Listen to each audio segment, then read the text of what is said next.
Good morning, YouTube. Good morning, Facebook. Good morning, world. Today, we are talking about something that we are all flipping familiar with, every single one of us, anxiety. Because at the moment, well, anxiety is going through the roof for so many people, including myself, in different areas of my life, because I'm having some building work done at the moment. And it was funny, actually, because I was going to talk about this because at the moment, I'm getting Ethan's having a bathroom put in. You don't know this, Susanna. You don't know this. I'm just telling Linda about it. Ethan's getting a bathroom put in his room. But yes, it isn't just mentioned it to me. I know. I'm aware of it. Oh, I told me, yeah. Oh, I see. I forget. But yeah, so he's getting this bathroom, but it's not an easy job, right? It's so basically, from where the bathroom is, we have to dig through my bedroom and through my bathroom to get to the out, right? So we were looking at it, and it's an 8-inch at least drop that we've got to go. So it's a big flipping hole, and it's complete. I mean, you can see a little bit of the boxes in here, right? There's boxes going on. There's boxes everywhere, right? And my shower's broken, so I can use it for a shower, but it does other things and it's broken. So I've got to get mine done anyway. So we just get everything done at the same time. But it was weird because last night, 2 days ago, they started digging in Ethan's room, and it was the noise for me. It puts me on edge. You know, it's that drilling, it's that consistent drilling. And then he couldn't get through the wall. So last night, Costa came in with Vass, my boyfriend, and he started drilling through the wall. He got through the wall because it's like a thick wall, right? He got through the wall and he started drilling down.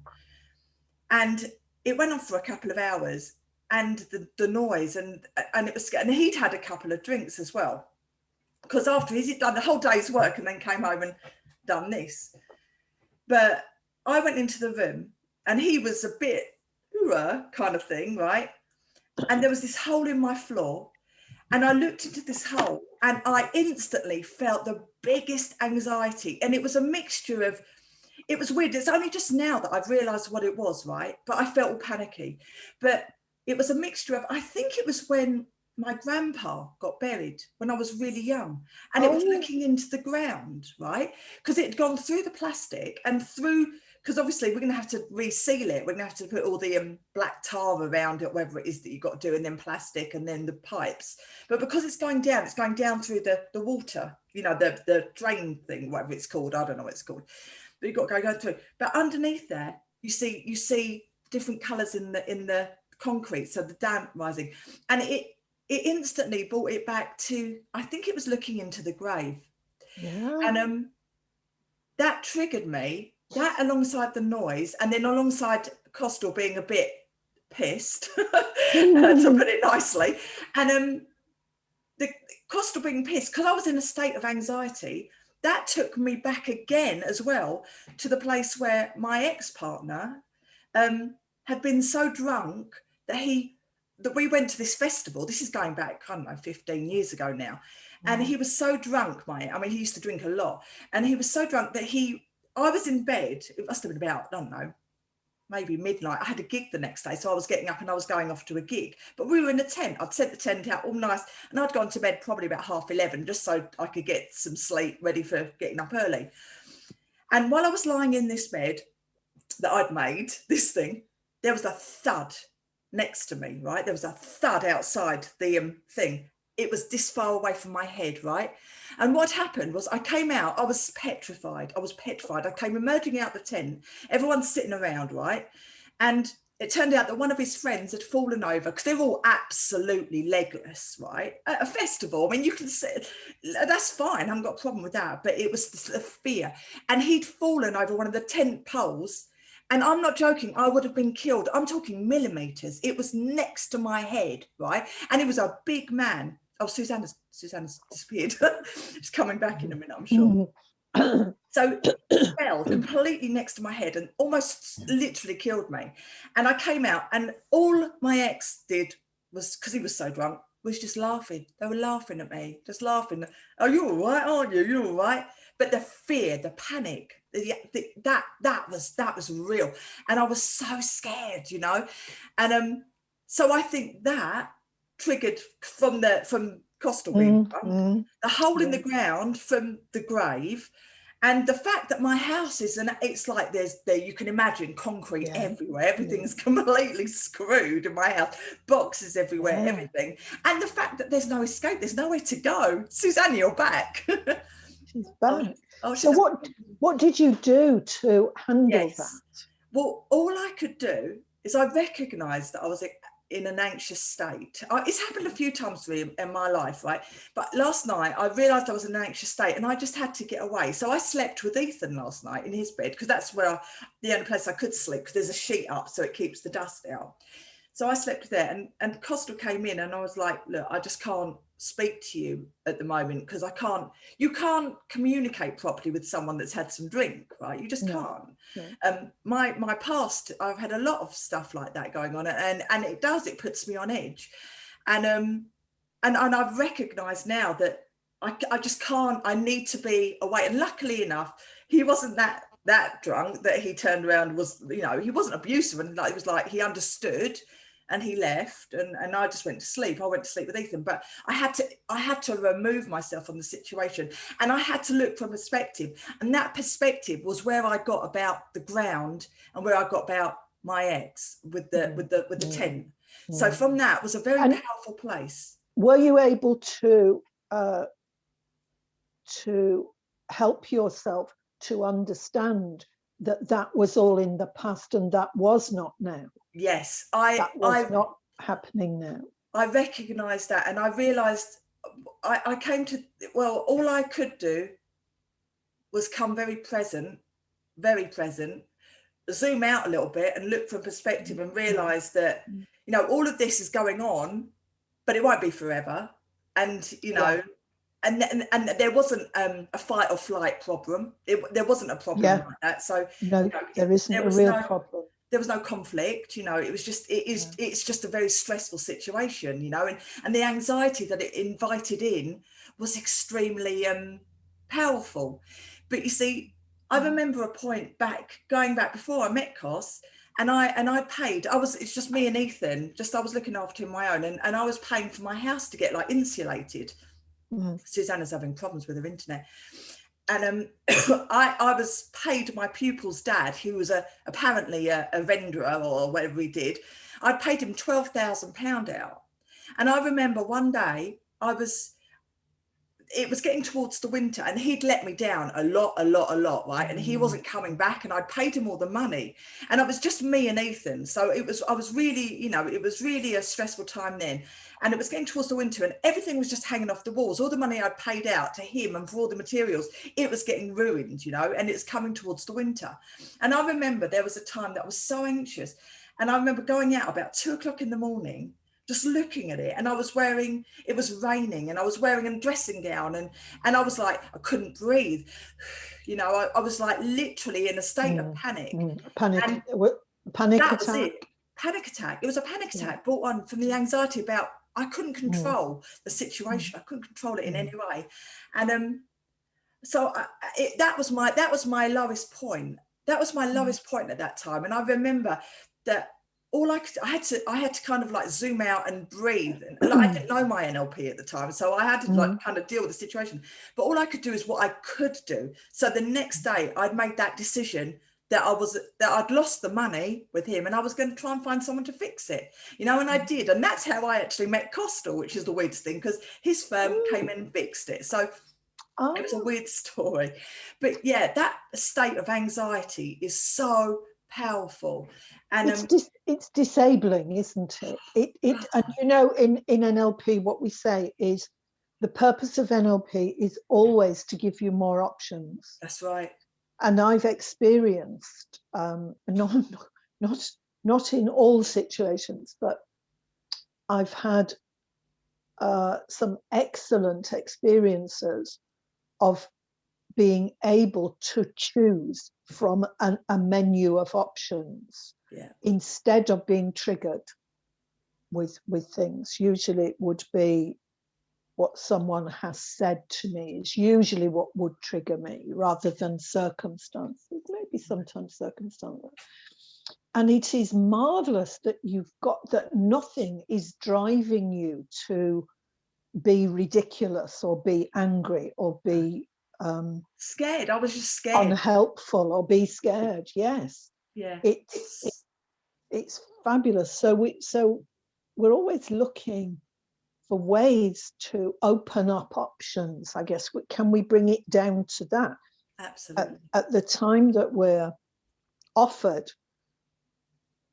And if we get it early enough, we can get in to refuse that offer. Mm-hmm. I wonder if we could explore that today. That'd be nice. Because once you've been triggered, for me, it's too late. Once I had a couple of experiences. We talked of it, didn't we, last week? Where I had a couple of experiences. One that went really well. Yes. Because the person said nice things to me, and the other where I took offence and was triggered at what the other person did, and I was lost. Somebody was saying to me, "But could you not have?" No, I could not. but wouldn't it have been better to? It would, but I could not. That's right. Next time, could you not? No. Next time, if I'm triggered, I'm in it, aren't I? There isn't that opportunity for options. Yeah, that's right. Well, that's how it seems. Sorry, I should be very careful with my language. That's how it seems to be. So I wonder, how can we get in before we're thrown into the mire? That's right. It's the triggers, isn't it? It's the triggers that set you off. And it's see, the now state's so powerful because it literally, and grounding yourself, recognizing, if you're in a state of anxiety, what's real right now. And the grounding techniques, isn't it? 5 things that you can see, 4 things that you can hear, 3 things that you can touch, isn't it? 2 things that you can taste, and 1 thing that you can smell. So it's the 5 things, or I might have got them a bit but if you're triggered, well, for me, if I'm triggered, there's no time for that. There's no time for me to even remember it. It might rescue me afterwards, though not in a conversation, because you haven't got time for that. I think when you're getting triggered, sometimes when you're triggered, it is fight or flight. It's your body's inbuilt system, isn't it? Yeah, it is. And there's an issue, isn't there? So perhaps what we should be saying is, if you're being triggered in that situation where there absolutely is nothing, what comes out of your mouth you're not in control of, it's coming and you can't stop it, then that needs professional help. That can be addressed. And anxiety, it's recognised that anxiety is a thought and not a feeling as well. It is. It's that. Can I give my formula again? I may have done it again before. We tend to feel, here is circumstance, and then there's a straight line, and here is how we feel.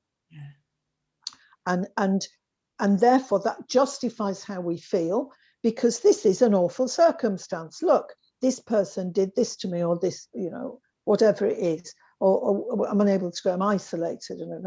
So of course that justifies this feeling, but it isn't a straight line in between. In between comes the thought.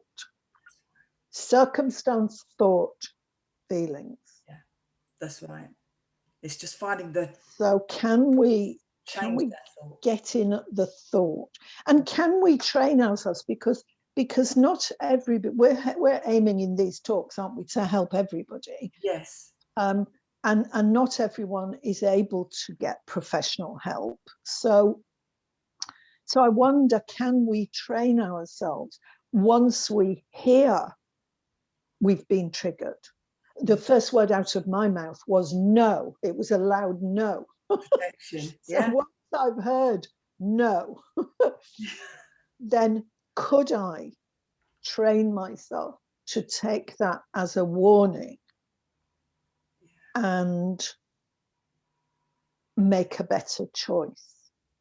Yeah, interesting. Susanna?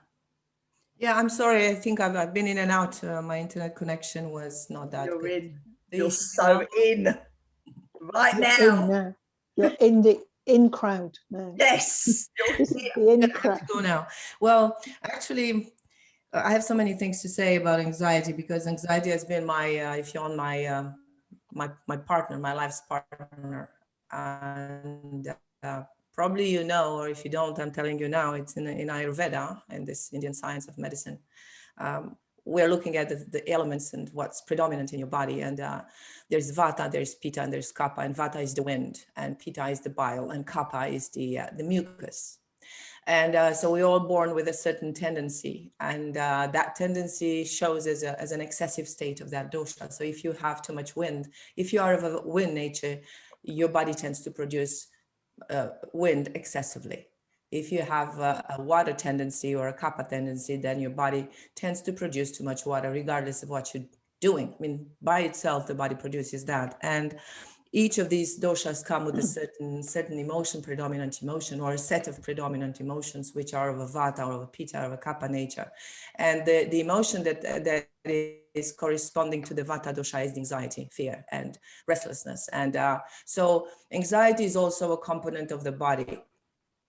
And let us remember that we are a sum of patterns and models, right? I mean, I've been having this experience lately, and I still have a hard time to put it into words. I'll have to allow it to transform into some concrete, substantial experience to be able to share it. But in briefly, it is the realization that the whole thing that I'm observing, it's observed through the prism of my own inner experience. So if my body type, or if my profile is of a vata, let's say, just generally speaking, of a wind type, then I would tend towards anxiety, whatever happens. It could be a beautiful thing and I can get anxious about it. It could be a real trigger or a false trigger and I would get anxious, excited, if I'm a vata nature, or if my vata is disturbed, then I would probably I would do too many things at a time, and I would be too agitated, and I would provoke change, and I would be scared of that change. So that's the challenge of vata people, that they want change because they can't stay still. They're hyperactive, but at the same time, they are afraid of this change. So it's a vicious circle. I generate this change and I have hard time coping with it. Now, this is one aspect, and of course, it will be good if you have that constitution. That we see it in the body. So the thinner, and the more slim you are, and tiny or petite you are, the more vata you are. So this is both of you know this type of people in your entourage, in your environment. So the people that are hyper agitated, always active. So these people will actually, in these circumstances that we're living through now, and that's total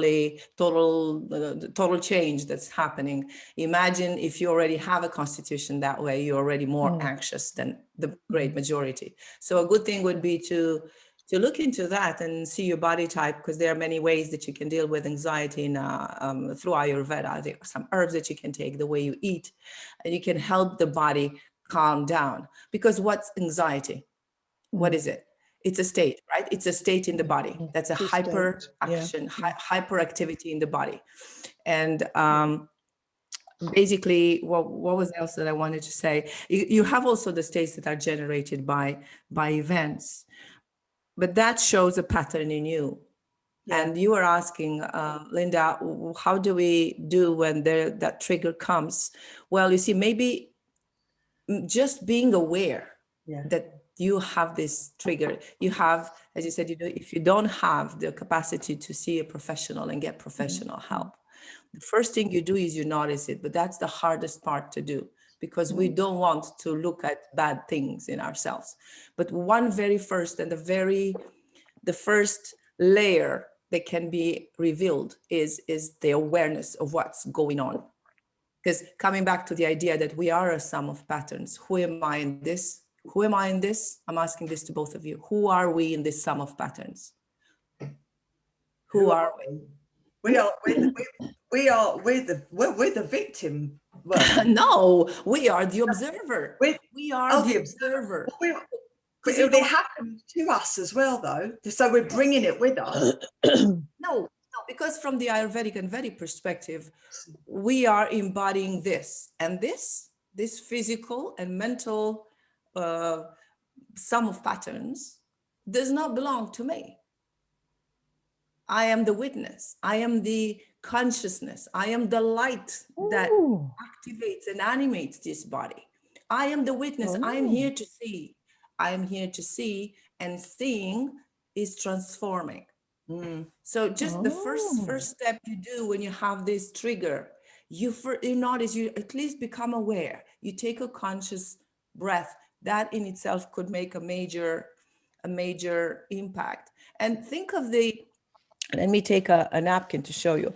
This is a layer, and this is the consciousness, and this is the layer that surrounds me, and this is one of them. I have plenty of them. But imagine that this is the layer of anxiety. And the first time anxiety comes and I am triggered and I feel that, if I stop just for a moment and I take a conscious breathing, or just become aware, just decide, okay, I'm here. You know what happens? I'm sorry for the gesture, but there'll be a little, okay? Next time I do it, there'll be another one, okay? And eventually this tissue will start to crack more and more and more. And it will go away.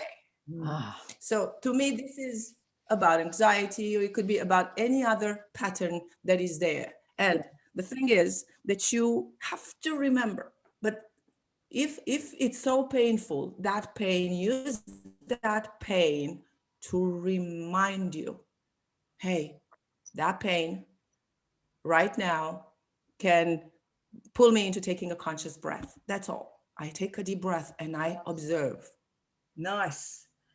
So what that shows me is when I'm, this is fascinating, Susie. It is, isn't it? When I'm triggered, I want to go with what's triggered. I've just noticed, actually, I don't want to stop it. Following. What do you mean? See, I get that. I don't want to stop it. I want, if that person has done something, said something, looked at me in a funny way, I want to respond in that triggered response. Yes, but you don't like the pain and the bad feeling that gives. So that's I don't. That's where you can flip it. You don't like how you feel. You want to punish the other person, but you don't like the way you feel. And that in itself should be a... And it's not who I want to be, but I hadn't noticed that I actually want to do it in that moment. So there's a moment of power for me, isn't there? I can not want it. Yes. Set my mind to, because I haven't set my mind then. That's right. I've not set my mind to never behaving this way again. I've gone, oh no, see, it's trigger, can't help it. Ooh.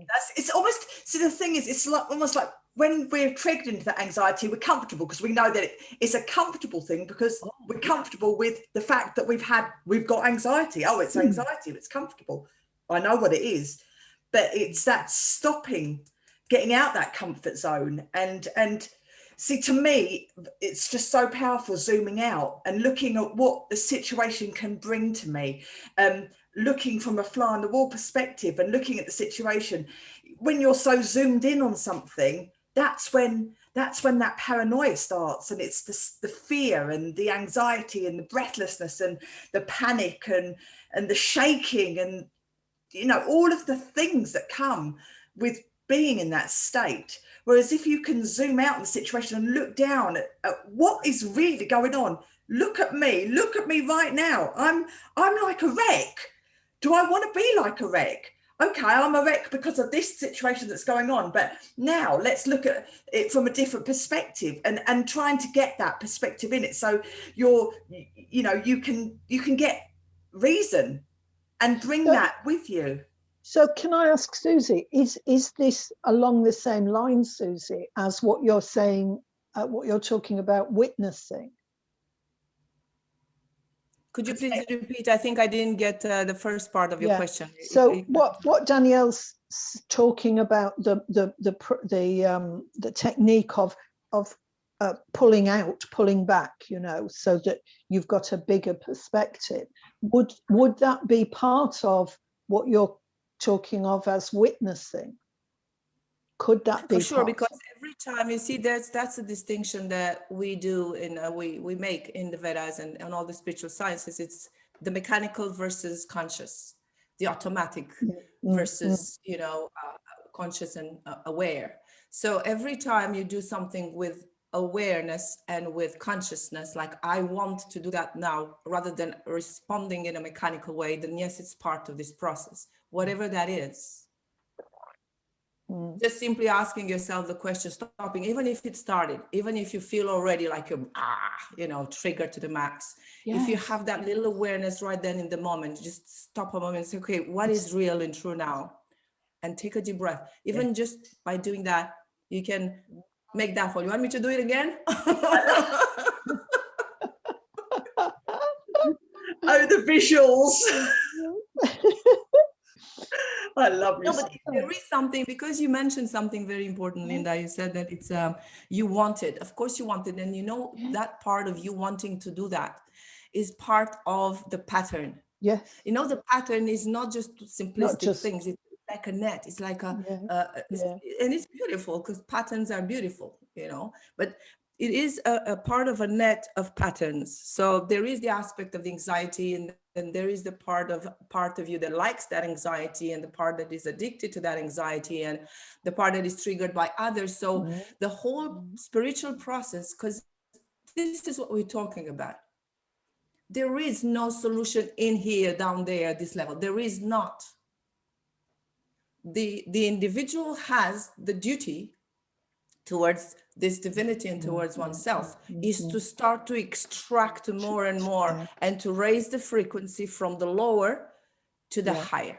This is what's all about. At the end of the life, this is what mattered. Not how many people you triggered and how many people triggered you. And what mattered is how much above all that have you raised, and how much of the jewel of that. Remember, Daniel, we were talking the other day, that there is always a gift or a treasure, a jewel hidden in this very particular lower frequency.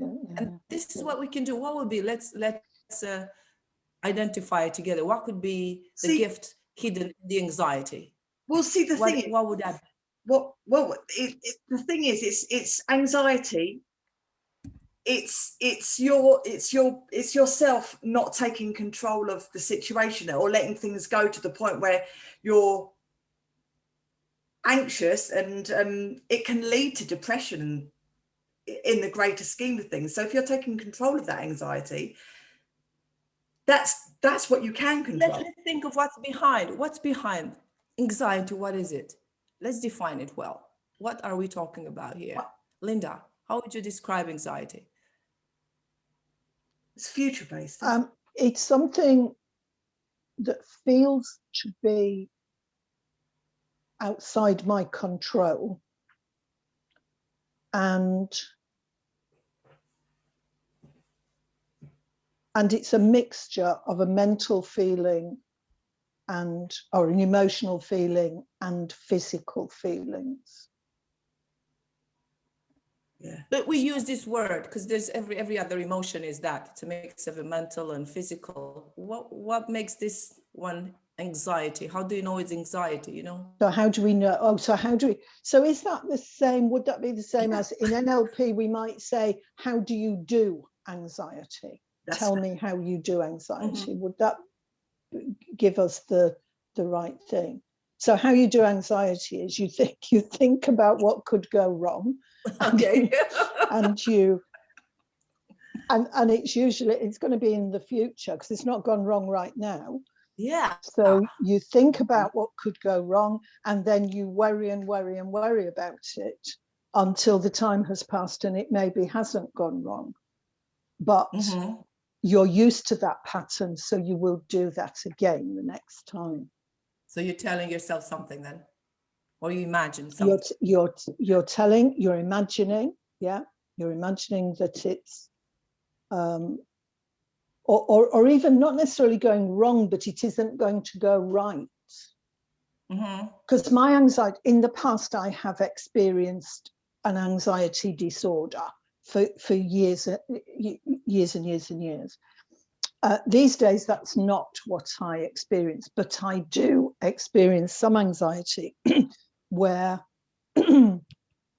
of a different nature, where I'm thinking things will not go the way I want them to go. I'm anxious that things will not go the way I want them to go. Perhaps in business, or I'm anxious that my skills are not enough, not for the treatment, but my skills in business. Yeah. So let's go and look then a little bit further and see what would be, because obviously if you do it, remember in NLP we say that every behavior has a positive intention. That's right. Yeah. So if this anxiety was playing a positive role, what would that be? You know, what's protection, isn't it? It's protection. Protecting from what? See, anxiety, the more we fear the future, what this could happen, you're creating a picture and you're inviting it in, and that picture is extremely powerful. So if you can recognize that you're creating this picture, how big is this picture? Can you actually play with that picture? Can you shrink it? Can you replace that picture with the best case scenario and put it in its place? Can you do, if you're inviting in the negativity because it's future fear-based, can you also imagine how great it could be? The thing is, sorry to interrupt you, and Linda will probably understand what I'm saying now, is that when you're going through a situation when things are bad, because there is a reality, it's very hard to do that, because Yes, it is. You don't imagine it. That's why it's different for No, you. No, I understand. No, I understand. You're not imagining things. You are dealing with a situation which is difficult. So I understand. That has to be done in a slightly more how to say, more delicate towards the situation itself. For me, for instance, when my girl was to be had the surgery to be operated for her back problem, I really had a hard time picturing this, everything will be nice. And I had to work in a different way, and everybody probably has their own. But what was the question that I was asking? Like, what would be the role, Linda? What would be the role of anxiety, generally speaking? What would be the purpose? For what purpose? For what purpose? Yeah, for what purpose? It seems to be there to make sure, for me, in the example I've given, it's there to make sure I don't fail, because I won't like failing. Protect. So protection. And it's useless, of course, because it stops me doing anything. Or it can stop me doing anything. So then how can we get to the jewel, because there is a positive intention we identify. Generally speaking, could be that most of the people are anxious, thinking that if they do that, they'll be protected. Well, yes, and also you're prepared. If you've considered failure and you've looked it in the face, then you are prepared. Oh God, this is so bad. And one of the things that happens if you're not prepared is you can be shocked and traumatized. Yeah. I get that. Yeah. I've learned this. I've seen this for my daughter, whose baby has just had open heart surgery, and she wanted to prepare herself. She has a constitution that invites anxiety into her life, and so she wanted to not suffer quite so much, and so she prepared herself by finding out, so that, because shock just disabled her, and so she found out as much as possible of what was happening, what had other people's babies been like afterwards, just so that she knew of everything. And I can understand that. I think I'm like her. It is the shock. I didn't know. I didn't know this could happen. I didn't know they were going to do this. I didn't know that. I think I find that disabling as well.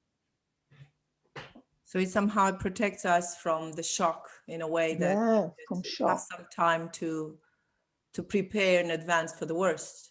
For the worst. We should do what Jack Reacher says, shouldn't we? You know, Jack Reacher, he says, prepare for the worst and expect the best. Exactly, yeah. So what will be the jewelry then? Let's try to find out what could be that, what anxiety is pushing us actually to search, because every single negative experience or negative behavior has a jewel inside, and every lower frequency contains, if we're going in there and listen to this with that part of mind that can receive it now, it contains that pearl. There is a pearl, there is a diamond that is there in this mud. What would that be when it comes to anxiety? And we don't have to have an answer right now, but this is just a question launching like this, because your mind knows and our mind knows. And what I have discovered through the experience that I had with my own daughter was that, you know, it's been 8 agonizing months in which I went through doctors, and it's unbelievable. Plus her studies, going to another city for her studies, bringing her back and forth, going with her, going to the doctors several times a week, visiting. I now looking back and I'm thinking, how did I do it? So do you know how did I have the energy to do that? Where from? And the thing is, I discovered one of the jewelries, that's to give you a hint, is that when it happens, we can. Yeah. This is the big mistake and the big lie we're telling ourselves. And this is another NLP presupposition, is that we all have the resources that we need to deal with whatever is there. But we are afraid. And the ultimate fear is fear of death and the fear of losing someone through death. This is the ultimate fear. And every single situation that brings us closer to this threshold is like scaring the beep out of us, because this is our ultimate fear, that we're going to be extracted from here one day. And the news is that we will. Yes. Guess what? We are not getting out of this alive. No. You know, it's acceptance, isn't it? It's acceptance of the unknown, of what we can't control. The jewel in the anxiety, acceptance. I like that. Yeah. What else could it be? The jewel. Choice and change. The choice that we can, where we focus, the choice where we focus. Because we do have a choice, even in our... I think what I'm very focused on at the moment is, and trying to teach my followers, is that we can decide. And I think that's what you're saying, isn't it? We can actually make a decision. Yeah. We do have that. We have that right. We have that ability. And where we've made a decision, it will have power. Where we've made a decision beforehand, it will then have power in our life. And I think it's, I observe, and I see it in myself too, where I'm not even bothering to decide. Because I don't know why, because it just seems as if, why am I not bothering to decide? Because it still serves you, see, because it still helps you. It does. Yes, it serves me. It serves me to not decide to be effective, because then I quite enjoy just reading a book and drinking tea. And if I decide to be effective in my business, there will not be so much time for drinking tea and reading books. I was listening this morning to Joyce Meyer, Christian teacher, and she says you cannot. So we're talking about in Christian terminology, we're talking about the flesh meaning our bodily needs, meaning that lower level of our needs and wants, as opposed to our spiritual needs and higher level needs. And she says, you cannot ever give the flesh enough. It will always want more. I like that. And she's right. She goes on to say, if you give it a pound of sugar a day in your cookies and your cupcakes and everything, it will want more. And if you stop giving it a pound of sugar a day, it will complain. Yeah, it's so. Sorry. So it's a fool's game, isn't it? Trying to assuage the flesh, the lower level needs. It's still, when we are anxious, we are giving all of our power. We're giving it to that situation. That's the thing. And in that situation, we feel powerless. But our power is going to the situation, giving it. We've still got it. We've still got it. We have. It hasn't got it, actually. Yes, exactly, and we can change really that. When we're like in that state of the fast breathing, the heartbeat, sweating, the panic, the tiredness, the depression feelings, all of those things, we're giving that situation all that power over us. That's why it's there, because we fed it. Yeah, exactly. We're feeding it. When I used to suffer from, which is a long time ago now, I don't expect it anymore.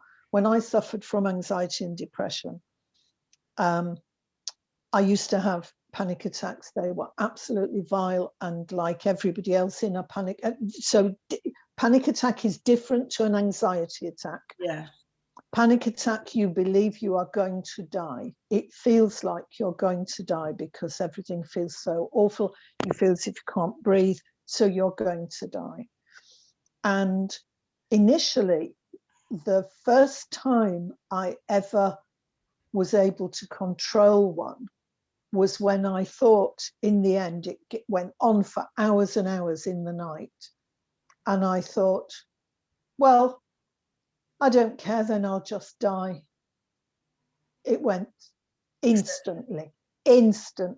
Yeah. And what helped me longer term, because I couldn't always do that. I didn't always feel that I'd hit that rock bottom. But what eventually helped me to control it, and I used to teach it for a while, I used to do workshops on it, was understanding what's happening in the body and why you feel it. And then it for me, it lost all its power then. When I understood what was happening physically, it's all about adrenaline. It's that spiral of adrenaline. You don't like the adrenaline experience, so you panic even more. And then more adrenaline. And eventually a panic attack will end when you are adrenally exhausted. That's when it will end of its own accord. And for me, I've had the offering of one during 2019. I had the offering of one twice, and which would start for me with tingles on my skin. And I just thought, I know what you are. And we're not doing this. I am not doing this. I know what you are. You are just adrenaline. You are not threat. Nice. I'm not threatened. And it just went away. Yeah. Now I know that if you're in the middle of experiencing panic attacks and you're not in that position, I know that is bloody annoying to hear. That's all you have to do. But you're right about the power, aren't you? It actually didn't really have any power. And I suppose by my studying it and learning all of that, that gave me what I could recognize as my power. That's really interesting what you just said as well, because anxiety, it's what it's doing to your body. It's recognizing every little part of what it's actually doing to your body, and then taking control of each part bit by bit, because as a whole things seem overwhelming. Yes, if you break it down You can control. Yes. You can calm it. Yes. And I loved what you said about, go on, rock bottom as well, because what you said about diamond, when you're at rock bottom, what do you find? You find the diamond, right? Yeah. When you're at rock bottom, you find the diamond. And that is the truth. The truth. Yeah. So go on, Susanna. Yeah, well, exactly. When you reach, because you were mentioning we're afraid of the shock. Yeah. Life is full of shocks, and there are several shocks that we go through in life. And basically, it's the moment, this shock is the moment when life is kind of your soul. We have to remember that this is a personal choice to be here in this body and live this, going precisely through this particular experience. I know it's nothing that you want to hear when you're going through it. Yeah, the hell I did. I didn't want this. Of course, I didn't want this. I never chose this. I never chose this. But it is the moment when life is calling you to make up your mind, because you talked about spirituality, and to decide where you stand. Am I going through in this very, very difficult? We'll reach this bottom of something inside, and then we have to make a decision. Where am I standing? Am I going to give into this awful feeling, or I'm going to believe, to trust, to put my faith? If you're a Christian, to put your faith in Jesus, or to just simply, go on with what you believe in, and to believe in life, to believe in love. You are called at a certain point. We're all called for that. This is not life. Even if we made it be so comfortable from many points of view, life still goes on at a certain level, biological, mental, emotional level goes on the same way. Yeah. We are just, packaged in nicer clothes and have better houses and better cars, but essentially we're this life forms that are evolving, super duper car or not. I mean, we are still into this process, and life is calling us at a certain point, once in a while, to remember, to make that decision and say, where am I standing now? What are my values? What do I want to stand for, regardless of what's going on? So that would be something. But what I wanted to tell you, Danielle, because you used the word control. Yes. And I think that if you want to control, the general rule is when you want to control, it gets stronger. So I would not use the word control when it comes to a state like this. It's more like what Linda said. Okay, I'm afraid I'm going to die. Okay, let's go with that. Let's accept, let's do it. Accept it. Get on and do it. Yeah, that's when you're controlling it, is allowing it. And what you're probably going to do, the now state, what happens in the now state is that we create that space where that beep, excuse my French, can actually exist. We are afraid of states. This is our worst fear. It's not even fear of death. Behind the fear of death, you know what it is? It's the fear of non-being. So we're always scared of bad states. We don't want to, and it's natural. We are biological being wired to experience pleasure and to dislike unpleasant moment because we want to survive. This is meant for survival. We look for pleasure to survive because what's good, what tastes good to my taste buds, it's probably edible, and then I'm not gonna poison myself by eating it. No. Mm-hmm. But essentially, I'm afraid of bad states. Yeah? Yeah. Yes, you're right. Yeah. When I think so when you allow it and you see that there's nothing behind it, then okay. It's like yes. That's what I did with the anxiety state, wasn't it? By learning what actually is causing it.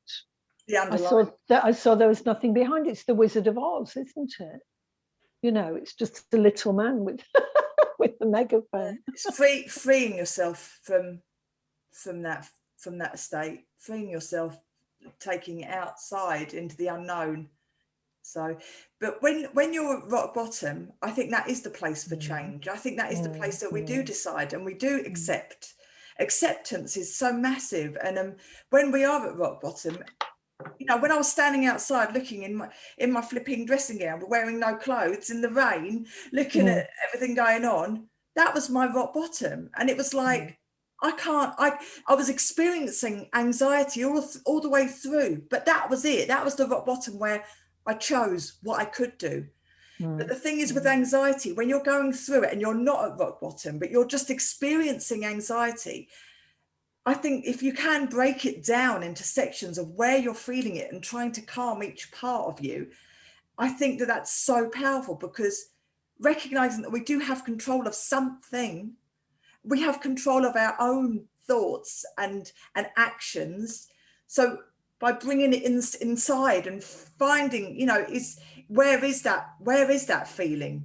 What parts of us are feeling bad? What parts of us, you know, we might not be at the point for change and acceptance, I think.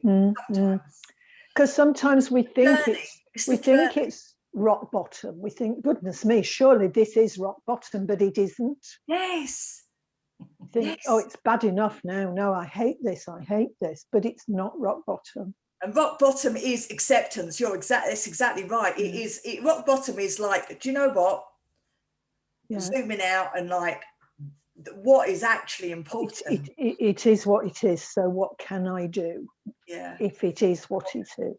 What can I change? What will change this situation? But it does, sometimes it takes a load of anxiety to live through it to get to that point. And anxiety is just so, you know, it's like maybe a fear of losing your job.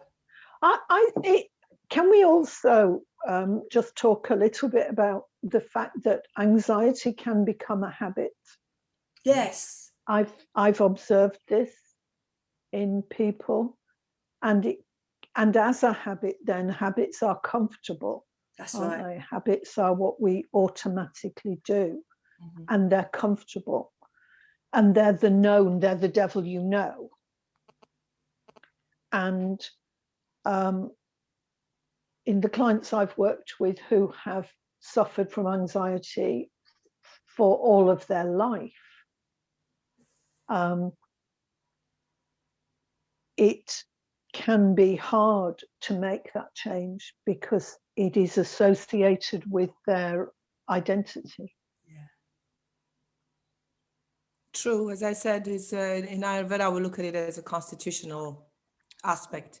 However, we have to remember, we were talking about this before we started recording.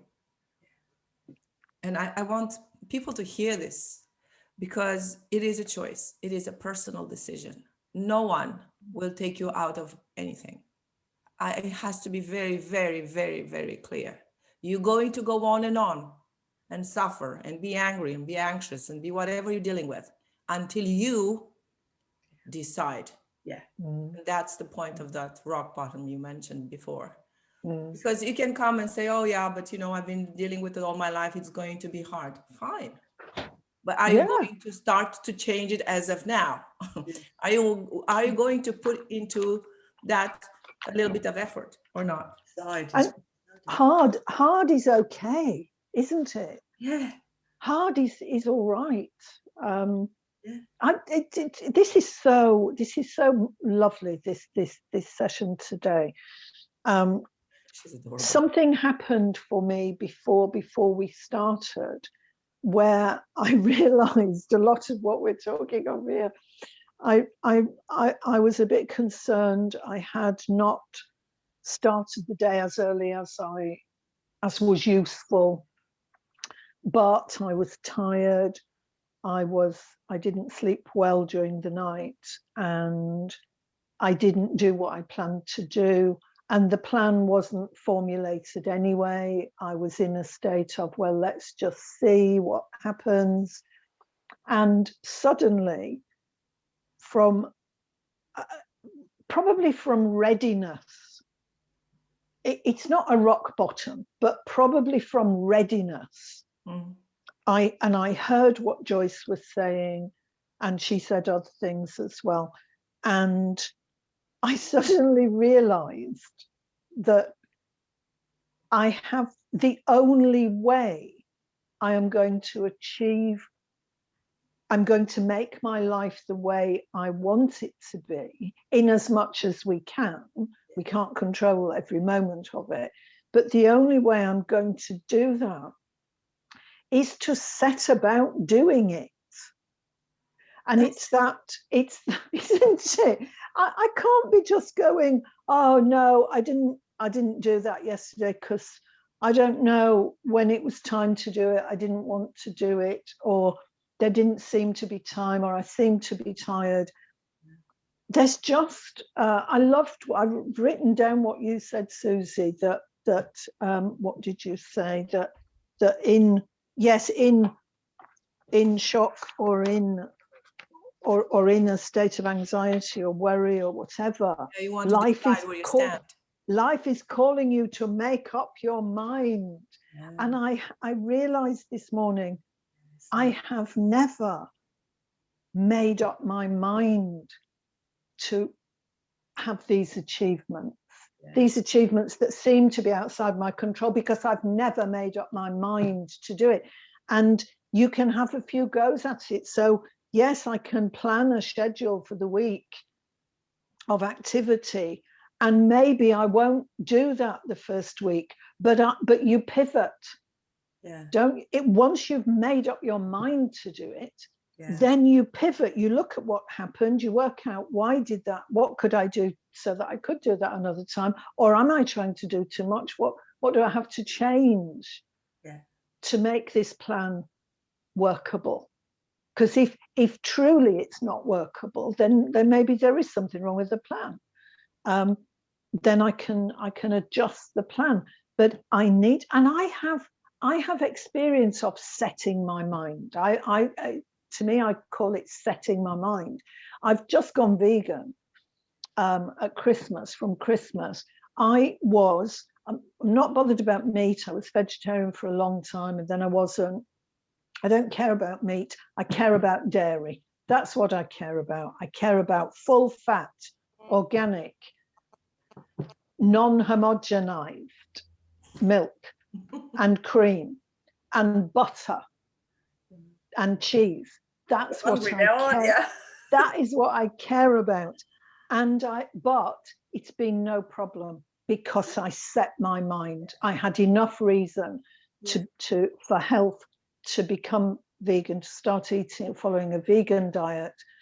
And I set my mind, and it's been no problem. I've never set my mind in business. And so instead, I've taken that's the alternative, isn't it? Yeah.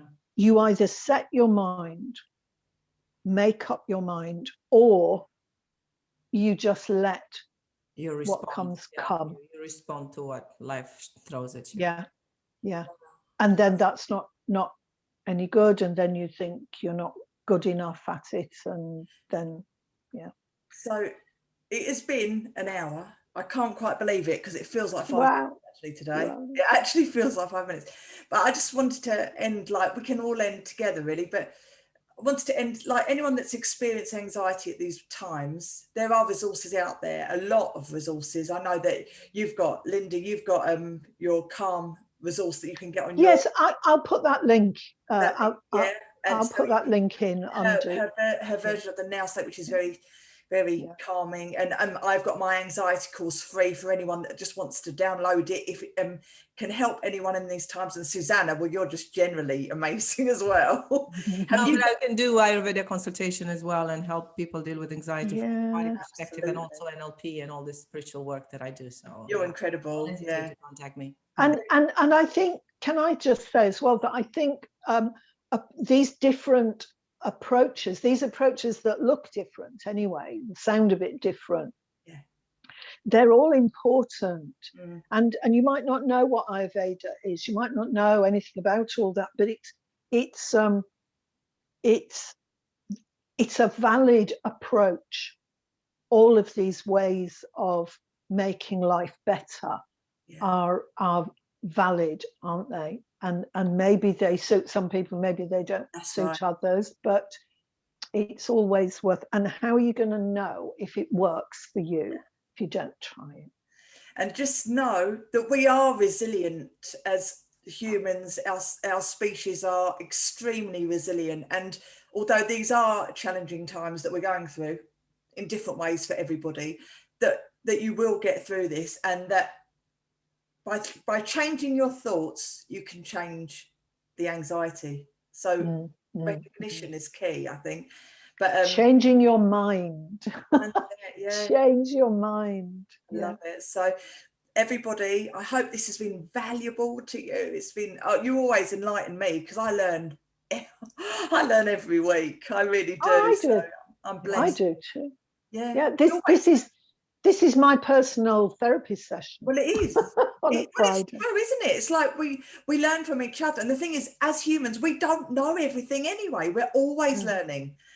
And that's the beauty of being who we are. We can learn, and we've got to be open to it, open-minded, and just be ready for what comes in. So it's a beautiful thing. So everybody have a wonderful weekend. I'm going to sign off live, and I'll be with you too, you gorgeous beasts. Hold on, let me just sign off live. Bye, everyone. So bye. Bye. Bye.